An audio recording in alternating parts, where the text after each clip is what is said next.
নমস্কার, স্বপ্নাবেক নিউজ নেটওয়ার্কে স্বাগত। না, কোনো জমি হাঙর নয়, সরকারি জলাশয়ে মাটি ফেলে ভরাটের অভিযোগ উঠল খোদ পাতুলিয়া পঞ্চায়েতের প্রধানের ছেলের বিরুদ্ধে।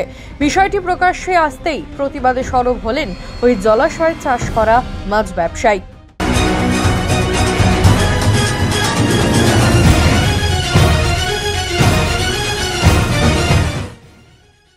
উল্লেখ্য, খড়দহ পাতুলিয়া পঞ্চায়েতের অন্তর্গত রুইয়া এলাকায় কল্যাণী এক্সপ্রেসওয়ের ধারে সরকারি জলাশয়ে মাটি ফেলে ভরাট চলছে।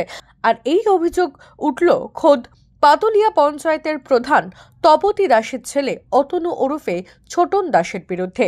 মাছ চাষী গৌতম বিশ্বাস জানান, মাটি দিয়ে জলাশয় ভরাটের ফলে অসংখ্য মাছ চাপা পড়ে মারা গিয়েছে। সন্ধ্যাবেলা এসে দেখে গেছি পুকুর, আমি দুবেলা করে আসি, এসে দেখে যাই মাছটা ঠিক আছে কিনা, আমার পরিষ্কার থাকলে করার দরকার করি, করার পরে চলে যাই। রাত্রিবেলা এটা এরকম করেছে, রাত্রিবেলায় মাটি ফেলে যে তখন 10-15-30 গাড়ি মাটি ফেলে ভরাট করে দিয়েছে মাছ সময়। আমি এসেছিলাম ভোরবেলার দিকে এসে দেখেছি, এসে দেখলাম ছোটন দা এখানে দাঁড়িয়ে আছে, আর ওখানে নাপিত বাড়ির একটা ছেলে আছে, যে রাজু কি সাউ না কি আছে জানি না, আর ওইখানে সঞ্জীব বলে একটা ছেলে আছে আমাদের পাড়ায়। এদের তিনজনকে দেখেছি, আরো কয়েকজন ছেলে ছিল, ওদেরকে চিনি না আমি। এটা 10-12 জন ওরা ছিল। এখানে কি খাতায় লেখালেখি করছিল, তখন ওই মাটি আর জেপিসি গাড়ি মাটি ঠেলাঠেলি করছিল, মাটি ফেলে। ওদেরকে তুমি চিনো যারা ভরাট? হ্যাঁ, যা ভরাট করতে এসেছিল আমি যাদেরকে দেখেছি তাদের কথা বলছি আমি। তুমি কি চাইছো? আমি চাইছি আমার মাছটা ক্ষতি হয়েছে, আমার ক্ষতিপূরণটা আমাকে দিন। খবর পেয়ে ঘটনাস্থলে গিয়ে ভরাটের কাজ বন্ধ করল পাতুলিয়া পঞ্চায়েতের উপপ্রধান কিশোর বৈশ্য। ভরাটের কাজ বন্ধ করলেন রহরা থানার পুলিশ। খবর পেয়ে ঘটনাস্থলে গিয়ে পৌঁছায় পাতুলিয়া পঞ্চায়েতের প্রধান তপতি দাসও। শুনবো তার বক্তব্য। হাই রোডের ধারে জায়গাটা পড়ে আছে, বাস স্ট্যান্ডের জায়গা বা কার জায়গা সেটাও জানি না, একটু জলা অবশ্যই, এবং জলও থাকে, আর ড্রেনেজের জল সমস্ত এখানে এসেই জমা হয়। এখানে একটা ছেলে বলছে মাছ চাষ করে, সেটাও আমার জানা নেই, আর কারা ভরাট করছে সেটাও জানি না। এটা ভরাট হচ্ছিল, হ্যাঁ, কিন্তু মাটি ফেলা যারা বলছে যে ভরাট হচ্ছে, যে মাছ চাষ করে সে নিজে বলছে ভরাট হচ্ছে, আর দেখাও যাচ্ছে মাটি তো পড়েছেই।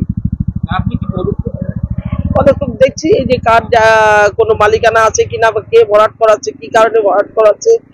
ভরাট তো আর যারা ভরাট করতে আসছে তাদের কেউ না কেউ তো এনেছে, কে এনেছে আগে সেই মাথাটা ধরতে হবে, যে কে এনে জায়গাটা ভরাট করাচ্ছে।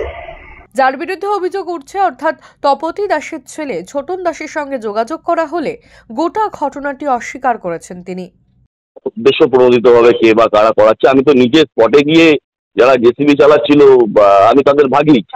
আচ্ছা, এখন সেটা যারা করছিল আমি তাদের বুঝে যাব। আমি কমপ্লেন আনার আগে আগে তারা কমপ্লেন নিয়ে আসছে, এই তো বিষয়। আচ্ছা। বিষয়টা তো এটা, মানে অভিযোগটা সম্পূর্ণ মিথ্যে, একদমই মিথ্যে অভিযোগ। আমি নিজে স্পটে ভোরবেলা 4:30-5টার সময় খবর পেয়ে আমি নিজে যাই। আমার ওই যাওয়াটাই সম্ভবত তাহলে ভুল হয়েছে। মাছ চাষির পক্ষ থেকে অভিযোগ দায়ের করা হলে তার ভিত্তিতে তদন্তে নেমেছে রহরা থানার পুলিশ। রাজা দে, স্বপ্নাবেক নিউজ, খড়দহ। সমস্ত খবরের আপডেট পেতে লাইক করে সাবস্ক্রাইব করুন স্বপ্নাবেক নিউজ। সেই সঙ্গে বেল বাটন প্রেস করতে ভুলবেন না। আপনাদের একটা সাবস্ক্রিপশন আমাদের জন্য অত্যন্ত মূল্যবান। একই সঙ্গে ফলো করুন আমাদের হোয়াটসঅ্যাপ চ্যানেলটিও। জয় হিন্দ।